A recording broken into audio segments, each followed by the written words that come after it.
Hi. ഒത്തിരി ആൾക്കാര് കഥ അറിയാതെ ആട്ടം കാണുന്ന ഒരു രീതിയിലാണ് ഡിജിറ്റൽ പ്ലാറ്റ്ഫോംസിനെ ഉപയോഗിക്കുന്നത്. നമുക്ക് ഈ ഒരു വീഡിയോയിലൂടെ മനസ്സിലാക്കാം എങ്ങനെയാണ് ഡിജിറ്റൽ പ്ലാറ്റ്ഫോംസിനെ ശരിയായ രീതിയിൽ നമ്മുടെ സെയിൽസുമായിട്ട് കണക്ട് ചെയ്യുന്ന രീതിയിൽ എങ്ങനെ ഉപയോഗപ്പെടുത്താം, അതിൻ്റെ ഒരു ഫൗണ്ടേഷൻ എന്താണെന്ന് വളരെ ഡീറ്റെയിൽഡ് ആയിട്ട് അതിൻ്റെ ഒരു ഡിജിറ്റൽ സ്ട്രാറ്റജിയും ഒരു പ്ലാനിങ്ങും നമുക്ക് മനസ്സിലാക്കാം ഈ ഒരു വീഡിയോയിലൂടെ.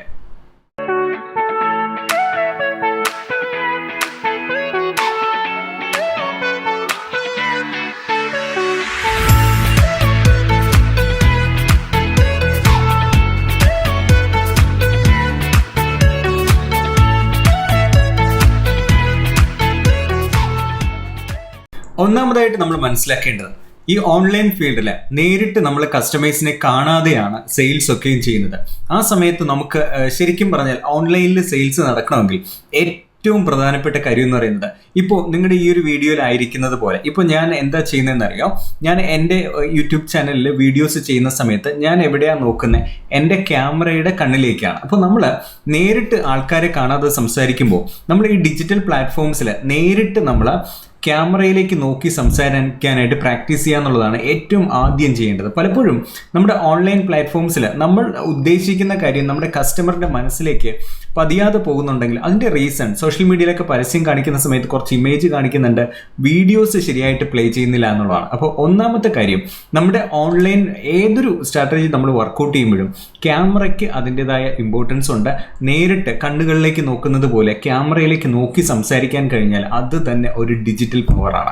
നമ്മൾ നേരിട്ട് ആൾക്കാരെ കാണുന്ന സമയത്ത് ആൾക്കാർ നമുക്ക് റെസ്പോൺസ് തരുമ്പോൾ അതിനനുസരിച്ചിട്ടാണ് നമ്മൾ പല കാര്യങ്ങളും ചെയ്യുക. എന്നാൽ നമ്മുടെ ഡിജിറ്റൽ പ്ലാറ്റ്ഫോംസിനെ നമ്മൾ പ്ലാൻ ചെയ്യുമ്പോഴും വർക്ക് ചെയ്യുമ്പോഴൊക്കെ നേരിട്ട് ഇല്ലാതെ സൂമിലൂടെയോ അല്ലെങ്കിൽ മറ്റ് ഗൂഗിൾ മീറ്റോ മറ്റ് പ്ലാറ്റ്ഫോംസിലൂടെ ലോകത്തിൻ്റെ അല്ലെങ്കിൽ മറ്റേതെങ്കിലും ഒരു സ്ഥലത്തിരിക്കുന്ന ആളെ ക്യാമറയിലൂടെയാണ് നമ്മൾ കാണുന്നത്. അപ്പോൾ ആ രീതിയിലുള്ള ഇൻട്രാക്ഷൻസ് നമ്മൾ തുടങ്ങണം. ഞാനിവിടെ ഒരു വളരെ ഡീറ്റെയിൽഡ് ആയിട്ട് എങ്ങനെയാണ് ഡിജിറ്റൽ സ്ട്രാറ്റജി ഒരു സാധാരണ ഒരു ബിസിനസ് തുടങ്ങുന്ന ആൾക്കും ഒരു ബേസ് ആയ ആൾക്കാർക്കും എങ്ങനെയാണ് നമുക്കൊരു ഡിജിറ്റൽ പ്ലാറ്റ്ഫോംസിനെ ഉപയോഗപ്പെടുത്തുക എന്ന് ഞാനിവിടെ നിന്ന് പറയാം.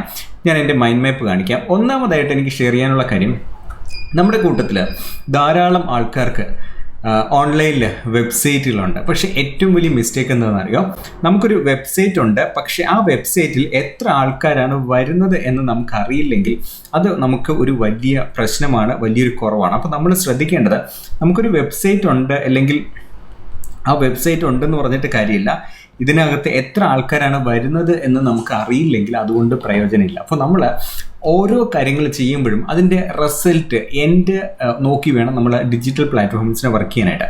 ഇപ്പോൾ നമ്മൾ ആദ്യമായിട്ടൊരു പുതുതായിട്ട് വരുന്ന ഒരാൾ ഡിജിറ്റൽ സ്ട്രാറ്റജീസ് ബിൽഡ് ചെയ്യുകയാണെങ്കിൽ വളരെ ബേസിൽ നിന്ന് ഞാൻ തുടങ്ങാം. നമ്മൾ ആദ്യമായിട്ട് എളുപ്പത്തിൽ നമുക്ക് ചെയ്യാൻ പറ്റുന്ന കാര്യം, നമ്മളൊരു ബിസിനസ് തുടങ്ങി, അത്യാവശ്യം നമ്മുടെ ബിസിനസ്സിൻ്റെ പേരും ലോഗോയും ബ്രാൻഡിങ്ങും ഒക്കെ ആയി, നമ്മുടെ കയ്യിൽ പ്രോഡക്റ്റും ഉണ്ട്, സർവീസും ഉണ്ട്.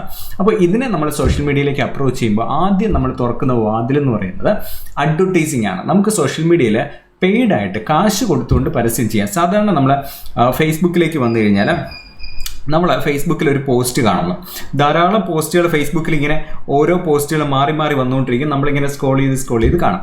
എന്നാൽ ഈ സ്ക്രോൾ ചെയ്ത് നമ്മൾ പല പരസ്യങ്ങൾ കാണുന്നതിൻ്റെ ഇടയ്ക്ക്, ഇപ്പോൾ ഞാനിങ്ങനെ കുറേ പരസ്യങ്ങൾ കാണുന്നു, അതിനിടയ്ക്ക് ചില പരസ്യങ്ങൾ പെയ്ഡ് പരസ്യങ്ങൾ വരും. അതായത് നമ്മൾ സാധാരണ ഇടുന്ന പോസ്റ്റ് എന്ന് പറയുന്നത് നമ്മുടെ കുറച്ച് കൂട്ടുകാരും അടുത്തുള്ള ആൾക്കാരായിരിക്കും കാണുക. എന്നാൽ നമ്മൾ എല്ലാ ആൾക്കാരും ഇങ്ങനെ സ്ക്രോൾ ചെയ്ത് പോകുമ്പോൾ അതിൻ്റെ മുകളിൽ സ്പോൺസേഡ് എന്ന് എഴുതിയിരിക്കുന്ന ഒരു പരസ്യം കാണാം. ചെറിയ അക്ഷരത്തിൽ ഗ്രേയിലായിരിക്കും സ്പോൺസേഡ് എന്ന് എഴുതുക. പക്ഷേ ഇതിൻ്റെ പ്രത്യേകത, ഇങ്ങനെ ഒരു പരസ്യം നമ്മൾ കൊടുക്കുമ്പോൾ നമ്മൾ കൊടുക്കുന്ന പൈസയ്ക്ക് അനുസരിച്ചിട്ട് 1000 ലക്ഷങ്ങൾ ആയിട്ടുള്ള ആൾക്കാരിലേക്ക് ഒരേ സമയം പരസ്യങ്ങൾ കാണും. മറ്റേത് നമ്മൾ ഇടുന്ന പോസ്റ്റുകൾ കുറേ സമയമെടുത്തൊക്കെ ആൾക്കാരിൽ എത്തുമെങ്കിൽ പെയ്ഡ് പ്രൊമോഷനിലൂടെ നമുക്ക് ടാർഗറ്റ് ഓഡിയൻസിനെ സെറ്റ് ചെയ്യാമെന്നുള്ളതാണ്. ടാർഗറ്റ് ഓഡിയൻസ് എന്ന് പറഞ്ഞാൽ എൻ്റെ പ്രോഡക്റ്റോ സർവീസോ വാങ്ങുവാൻ സാധ്യതയുള്ള ഓഡിയൻസ് ഏതാണോ അവരെ മാത്രമായിട്ട് എനിക്ക് പരസ്യങ്ങൾ ചെയ്യുവാനായിട്ട് സാധ്യമാണ് എന്നുള്ളതാണ്. അപ്പോൾ ഞാൻ ആ രീതിയിൽ ഒരു പരസ്യം ചെയ്ത് കഴിയുമ്പോൾ എനിക്ക് കുറേ ആൾക്കാർ എന്നിലേക്ക് വരും. ഇനിയാണ് നമ്മൾ ശരിക്കും ശ്രദ്ധിക്കേണ്ടത്, ഒരു സോഷ്യൽ മീഡിയയിൽ ഫേസ്ബുക്കിൽ പരസ്യം കാണിച്ചു കഴിഞ്ഞാൽ ആ പരസ്യം കണ്ടു കഴിഞ്ഞാൽ തൊട്ടടുത്ത ടച്ച് പോയിന്റ്സ് എന്താണെന്ന് നമ്മൾ മനസ്സിലാക്കണം. സാധാരണ രീതിയിൽ നമ്മളൊരു പരസ്യം കണ്ടു കഴിഞ്ഞാൽ ഒരാൾ ആ ഒരു പരസ്യത്തിൽ അവരുടെ പേരും ഇമെയിലും സബ്മിറ്റ് ചെയ്തു എന്നിരിക്കട്ടെ. സബ്മിറ്റ് ചെയ്യുമ്പോൾ തന്നെ നമുക്ക് വാട്സാപ്പിലേക്ക് ഓക്കെ, വാട്സാപ്പിലേക്ക് ഇവിടെ എനിക്ക് നിങ്ങളുടെ ലീഡ് കിട്ടിയിട്ടുണ്ടെന്ന് പറയുന്ന ഒരു ഡീറ്റെയിൽസ്, വേണമെങ്കിൽ ഒരു ഫോട്ടോ അല്ലെങ്കിൽ ഒരു വീഡിയോ, ഇങ്ങനെയുള്ള ഒരു ഇമേജും കാര്യങ്ങളൊക്കെ എനിക്ക് വാട്സാപ്പിലേക്ക് അയച്ചു കൊടുക്കുക. അപ്പോൾ ഇതാണ് നമ്മുടെ കസ്റ്റമറിൻ്റെ ഫസ്റ്റ് ടച്ച് പോയിന്റ് എന്നുള്ളത്. നമ്മൾ വളരെ കൃത്യമായിട്ട് ടച്ച് പോയിന്റ്സുകളെ കുറിച്ച് പഠിക്കണം, എങ്കിലാണ് നമുക്ക് സെയിൽ നടക്കുക. ഇപ്പോൾ ഇവിടെ നോക്കിക്കഴിഞ്ഞാൽ ഒരു പരസ്യം കാണുന്ന ഒരു വ്യക്തി ആദ്യം നമ്മളുമായിട്ട് ടച്ച് ചെയ്യുന്നത് അദ്ദേഹത്തിന് താങ്ക് യു എന്ന് പറഞ്ഞൊരു മെസ്സേജ് നമ്മൾ അയക്കാം. എന്നാൽ അത് കഴിഞ്ഞിട്ട് ഇനിയാണ് നമ്മൾ ശ്രദ്ധിക്കേണ്ടത്. അത് കഴിഞ്ഞ് അടുത്ത നമ്മളിലേക്ക് എന്ത് മെസ്സേജാണ് നമ്മൾ കൊടുക്കുന്നത്, നമ്മുടെ പ്രോഡക്റ്റ് സർവീസുമായി ബന്ധപ്പെട്ട് പെട്ടെന്ന് നമ്മൾ ആൾക്കാരെ ടച്ച് ചെയ്യാൻ വേണം. എന്നാൽ വളരെ ശ്രദ്ധയോടുകൂടി തന്നെ ആ ഒരു ലീഡ് വന്നാൽ ആ ലീഡ് സെയിൽസായിട്ട് മാറുന്നത് വരെയുള്ള ഒരു മൈൻഡ് സെറ്റ് ഉണ്ട്, കസ്റ്റമറിൻ്റെ ഒരു മനസ്സുണ്ട്. ആ മനസ്സിനനുസരിച്ചിട്ടുള്ള കാര്യങ്ങളാണ് കൊടുക്കേണ്ടത്. ഞാൻ വളരെ കൃത്യമായിട്ട് എക്സാമ്പിളിലൂടെ നിങ്ങളെ കൊണ്ടുപോകാനായിട്ട് ആഗ്രഹിക്കുന്നു. ഇപ്പോൾ നമ്മുടെ നാട്ടിൽ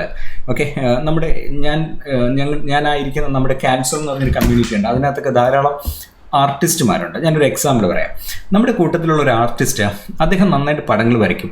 പടങ്ങൾ വരച്ചതിന് ശേഷം അദ്ദേഹം സോഷ്യൽ മീഡിയയിലൊക്കെ നിങ്ങൾക്കും ഇതുപോലുള്ള പടങ്ങൾ വരച്ച് നിങ്ങളുടെ ഹസ്ബൻഡിനെയോ വൈഫിനെയോ അല്ലെങ്കിൽ കുട്ടികളെയൊക്കെ സന്തോഷിപ്പിക്കാനായിട്ട് ഒരു ഗിഫ്റ്റായിട്ട് നിങ്ങളുടെ ചിത്രങ്ങൾ കൊടുക്കണമെന്നുണ്ടെങ്കിൽ എന്ന് പറഞ്ഞിട്ട് ചിലപ്പോൾ നമ്മുടെ പാരൻസിൻ്റെ പിക്ചേഴ്സൊക്കെ വരച്ചിട്ട് ധാരാളം ആൾക്കാർ സോഷ്യൽ മീഡിയയിൽ ചിത്രങ്ങൾ വരച്ചു കൊടുക്കും.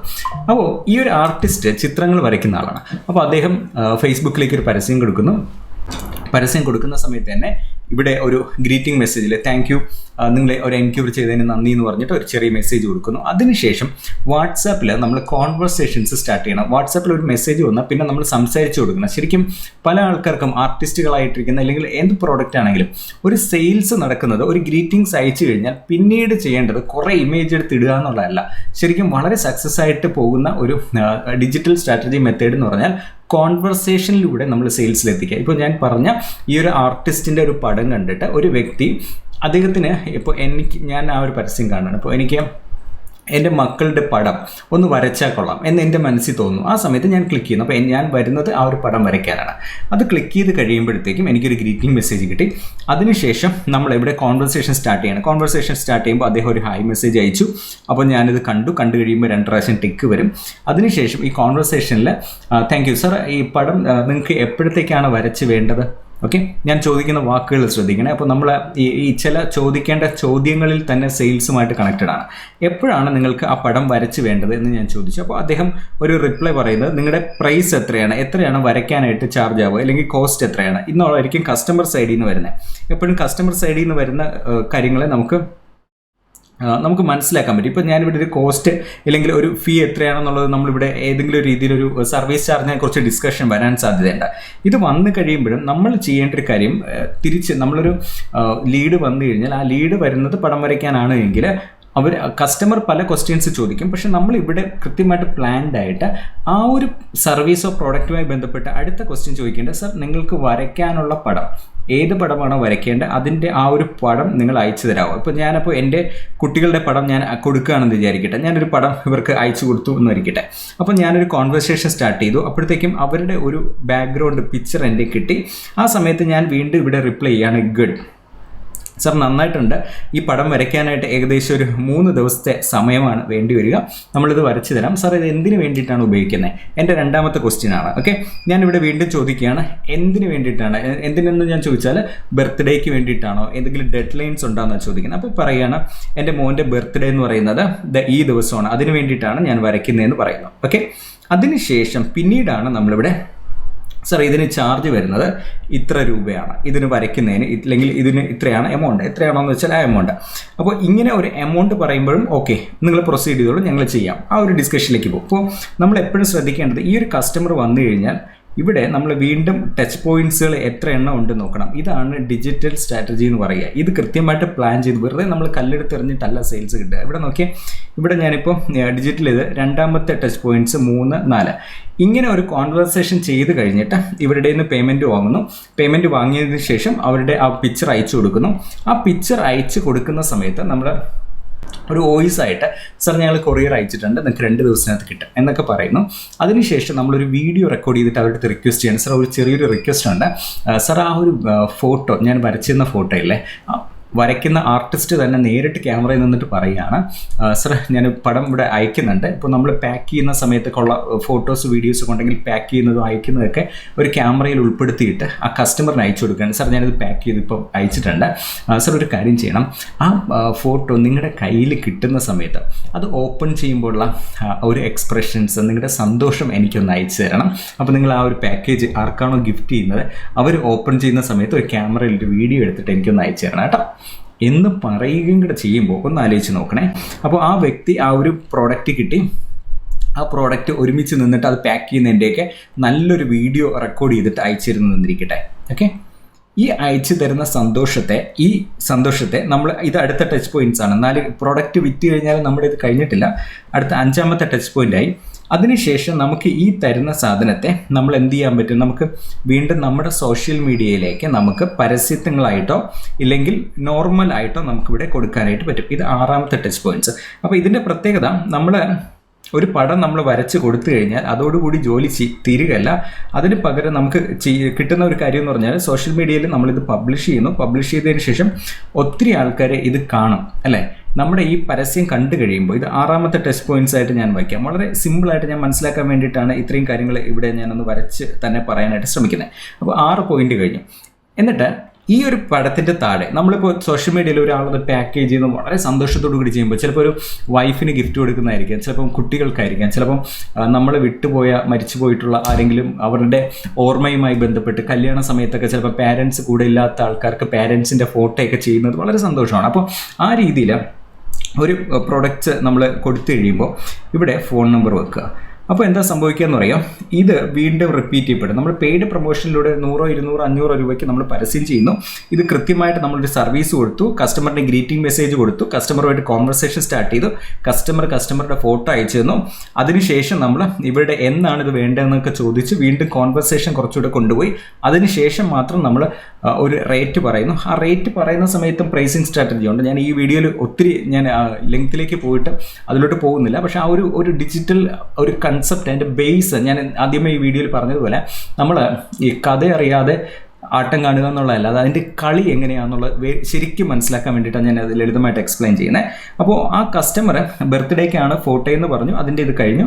അതിനുശേഷം പേയ്മെൻറ്റ് കളക്ട് ചെയ്തതിന് ശേഷം അദ്ദേഹം ഇവിടെ ആ പ്രോഡക്റ്റ് ഓപ്പൺ ചെയ്തപ്പോൾ ഒരു ഇമേജ് കിട്ടി, അത് വീണ്ടും താഴേക്ക് വന്നു. ഓക്കെ, ഇത് വീണ്ടും സോഷ്യൽ മീഡിയയിലേക്ക് പോയി. സോഷ്യൽ മീഡിയയിൽ പോകുമ്പോൾ വീണ്ടും നമുക്കിവിടെ ഇതിൻ്റെ പ്രത്യേകത എന്ന് പറയുന്നത് ഇതിൽ നിന്ന് നമുക്ക് നിരന്തരമായിട്ട് നമുക്ക് എൻക്വയറീസ് വരാൻ സാധ്യതയുണ്ട്. ഓക്കെ, അപ്പോൾ ഒരു വർക്ക് നമ്മൾ ഭംഗിയായിട്ട് ചെയ്യുമ്പോൾ നമുക്കിവിടെ എത്രമാത്രം ആൾക്കാരെ എനിക്കും ഇതുപോലെ വേണമെന്ന് പറഞ്ഞ് വരുന്നത്.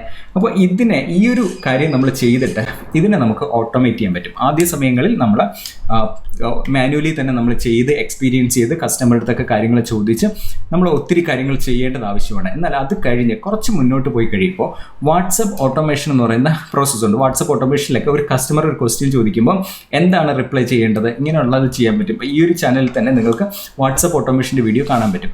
അപ്പോൾ ഒന്ന് ആലോചിച്ച് നോക്കിയേ, ഞാനിപ്പോൾ പറഞ്ഞത് ഒരു ആർട്ടിസ്റ്റിനെ കുറിച്ചാണ്. അതേപോലെ തന്നെ ചിലപ്പോൾ നിങ്ങൾ വീട്ടിലിരുന്ന് വർക്ക് ചെയ്യുന്ന ആളായിരിക്കാം, വീട്ടിലിരുന്നുകൊണ്ട് പല ഇൻകം സാധ്യത ഐഡൻറ്റിഫൈ ചെയ്യുന്നവരായിരിക്കാം, ചിലപ്പോൾ മറ്റേതെങ്കിലുമൊക്കെ സർവീസുകൾ ചെയ്തു കൊടുക്കുന്ന ആളായിരിക്കും, എന്തും ആയിക്കോട്ടെ. പക്ഷേ നമ്മുടെ എൻഡ് റിസൾട്ട് കസ്റ്റമറിൻ്റെ സന്തോഷം കൂടി സോഷ്യൽ മീഡിയയിൽ കൊണ്ടുവരികയും ഏറ്റവും പ്രധാനം ക്യാമറയുടെ ഫ്രണ്ടിലേക്ക് വന്നുകൊണ്ട് നമ്മൾ സംസാരിക്കുകയും ഡീൽ ചെയ്യുകയും ചെയ്താൽ ഇതിനെ ഒരു ഡിജിറ്റൽ സ്ട്രാറ്റജി എന്ന് പറയും. ഇപ്പോൾ ഇതുപോലെ നമ്മൾ കാണാത്ത കുറേ കാര്യങ്ങളുണ്ട്. നമ്മൾ വിചാരിക്കും നമ്മൾ ഓൺലൈനിൽ പരസ്യം ചെയ്യുമ്പോൾ പെട്ടെന്ന് കുറേ ഓർഡർ കിട്ടുന്നു, അങ്ങനെയല്ല. ഇതിനകത്ത് ചെറിയ രീതിയിൽ നമ്മൾ കൃത്യമായിട്ട് കസ്റ്റമറിനെ മനസ്സിലാക്കി കാര്യങ്ങൾ ചെയ്തിട്ട് പിന്നീട് ഓട്ടോമേറ്റ് ചെയ്യണം. ഓട്ടോമേറ്റ് ചെയ്യുക എന്ന് പറഞ്ഞാൽ ഒരേ സമയത്ത് വാട്സപ്പ് ഓട്ടോമേഷൻസ് ഉപയോഗിക്കും. ഇപ്പോൾ ഞാൻ ഈ ഒരു വീഡിയോ ചെയ്യുന്ന സമയത്ത് എൻ്റെ മൊബൈലിൽ 1000-ഓളം മെസ്സേജസ് ഓട്ടോമേറ്റഡ് ആയിട്ട് കസ്റ്റമർ ഒരേ സമയത്ത് തന്നെ 10 പേര്, 20 പേര്, 40 പേര്, 500 പേര് വന്നാലും ഓട്ടോമേഷൻ റിപ്ലൈ ചെയ്തുകൊണ്ടിരിക്കും. ചാറ്റ് ബോട്ട്സ് ആണ്. അപ്പോൾ നമ്മൾ സ്റ്റാഫിന് വെക്കാൻ നിന്നാലോ 100 പേരെ നമുക്ക് വെക്കാൻ പറ്റുമോ? അങ്ങനെ വെച്ച് കഴിഞ്ഞാൽ അതിൻ്റെ എക്സ്പെൻസസും ഒത്തിരി കാര്യങ്ങൾ കൂടുതലാണ്. പക്ഷേ അതിനൊക്കെ മാറ്റിയിട്ട് ഈ ഒരു ഡിജിറ്റലി ഉള്ള കാര്യങ്ങൾ, പക്ഷേ നേരിട്ട് നമ്മളെ കാണുന്നില്ല, പക്ഷേ നേരിട്ട് കസ്റ്റമറിനെ കണ്ടിട്ടില്ലെങ്കിലും കസ്റ്റമറിനെ നേരിട്ട് കാണുന്നത് പോലെ അവരുടെ മനസ്സിനെ കൃത്യമായിട്ട് സ്വാധീനിക്കുന്ന രീതിയിൽ സ്റ്റെപ്പ് ബൈ സ്റ്റെപ്പായിട്ട് കസ്റ്റമർ പല രീതിയിൽ നമ്മളെ പുഷ് ചെയ്യും. പക്ഷേ നമ്മൾ കൃത്യമായിട്ട് അവർക്ക് എന്താണോ വേണ്ടത് അത് മനസ്സിലാക്കി ഒരു ഹ്യൂമൺ ആയിട്ട് നമ്മൾ കാര്യങ്ങൾ ചെയ്തിട്ട് പിന്നെ നമ്മൾ അതിനെ ഓട്ടോമേറ്റ് ചെയ്യും. ഇങ്ങനെ ചെയ്യുമ്പോഴാണ് നമുക്ക് സെയിൽസ് വർദ്ധിക്കുക. അപ്പോൾ ഞാൻ ഈ ഒരു വീഡിയോയിലൂടെ നിങ്ങളോട് ഷെയർ ചെയ്യാൻ ആഗ്രഹിച്ചത് നമ്മുടെ ഡിജിറ്റൽ സ്ട്രാറ്റജീസ് വർക്ക് ചെയ്യുമ്പോൾ അതിൻ്റെ ഒരു ബേസ് ലൈൻ, ഒരു അടിത്തറ എന്താണെന്നുള്ളതാണ്. അപ്പോൾ ഈ ഒരു വീഡിയോ അല്ലെങ്കിൽ ഞാൻ ഈ ഷെയർ ചെയ്ത കണ്ടന്റ് നിങ്ങൾക്ക് പ്രയോജനപ്പെട്ടു എന്നുണ്ടെങ്കിൽ അത് കമൻറ്റിൽ അറിയിക്കുക. പ്രത്യേകിച്ച് നിങ്ങൾ ഇതുവരെയും ഈ ഒരു യൂട്യൂബ് ചാനൽ സബ്സ്ക്രൈബ് ചെയ്തിട്ടില്ലെങ്കിൽ സബ്സ്ക്രൈബ് ചെയ്യുകയും അതോടൊപ്പം തന്നെ ഒരു കാര്യം ഇവിടെ ഒന്ന് ചാറ്റിൽ അറിയിക്കുക. ഈ വീഡിയോയിലൂടെയാണ് നിങ്ങൾ യൂട്യൂബ് സബ്സ്ക്രൈബ് ചെയ്തതെങ്കിൽ ഒന്ന് റിപ്ലൈയിലേക്ക് പറയുക, ഞാൻ ഈ ഒരു വീഡിയോ കണ്ടിട്ടാണ് ഈ ഒരു ചാനൽ സബ്സ്ക്രൈബ് ചെയ്തത്. അതോടൊപ്പം തന്നെ അസിസ്റ്റിംഗ് ആയിട്ട് യൂട്യൂബ് ചാനലിൽ നേരത്തെ സബ്സ്ക്രൈബ് ചെയ്തിട്ടുള്ള മെമ്പേഴ്സ് ആണെങ്കിൽ നിങ്ങൾ അസിസ്റ്റിംഗ് മെമ്പേഴ്സ് എന്നുള്ളത് കമൻറ്റ് ചെയ്യുക. എനിക്കിപ്പോൾ കമൻറ്റ് നോക്കുന്ന സമയത്ത് നിങ്ങൾ പുതിയ മെമ്പേഴ്സാണോ അല്ലെങ്കിൽ അസിസ്റ്റിംഗ് നമ്മുടെ കൂടെയുള്ള വർഷങ്ങളായിട്ട് കൂടെ നിൽക്കുന്ന യൂട്യൂബ് സബ്സ്ക്രൈബേഴ്സ് ആണോ എന്ന് അറിയാൻ കഴിയും. അപ്പോൾ നിങ്ങൾക്ക് പ്രയോജനപ്പെടുന്നുണ്ടെങ്കിൽ കൂടുതൽ കണ്ടൻസ് ഇതിൻ്റെ ഡിഫറെൻറ്റ് ആംഗിളിലുള്ളത് നമുക്ക് ഡിസ്കസ് ചെയ്യാം. സോ നമ്മുടെ ഈ ഒരു വീഡിയോ ഞാൻ ഇവിടെ വൈൻഡപ്പ് ചെയ്യുന്നു. ഇനിയും വരുന്ന ദിവസങ്ങളിൽ കുറച്ചുകൂടെ നല്ല കണ്ടൻസ് സിംപ്ലിഫൈ ചെയ്ത് ഞാൻ നിങ്ങളുടെ ഫ്രണ്ടിലേക്ക് വരും. നിങ്ങളുടെ കമൻറ്റുകൾ വളരെ പ്രധാനം. സോ നമുക്ക് അടുത്ത ദിവസം വീണ്ടും കാണാം.